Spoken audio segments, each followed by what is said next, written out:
One of the most common things that I see in my surgery is hair loss. Women are incredibly embarrassed about it. They think they're the only ones. Let me tell you, you're not alone. It is super common.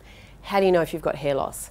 Top tip number one, if you think that you have hair loss, I'm telling you, you do. By the time you notice it, we are years down the track and you've often lost far more hair than you realise. Top tip number two, what type of hair loss do you have? Do something called the Tug Test. You basically pull your hair like that and see what comes out, or have a look inside the drain of the shower, which is where most people accumulate all of their hair. If the hair has roots on it, it's coming out by the roots. If not, it's probably brittle and breaking. If your hair is brittle, we're probably looking at the usual culprits. Hair dryers, hair straighteners, hair curlers, hair dye, all the things that put a lot of stress on your hair.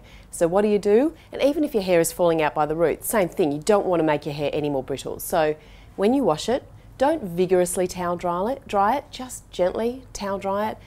Try and avoid your hair straighteners and your hair dryers whenever you can. Use a really good conditioner and a decent leave-in conditioner or leave-in product as well, because that will just help avoid that hair breakage.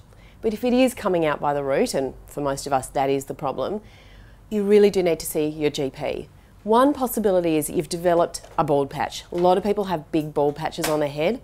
That is nearly always going to be a medical problem. Can be part of the immune system, so your immune system's attacking the hair follicles and you need a whole heap of blood tests. If you do have that kind of alopecia areata and it can start getting bigger and bigger and bigger and more bald patches, we can sometimes actually have to inject steroids into the scalp, and that will hopefully stop that. In the meantime, most girls go for a comb over until they're ready.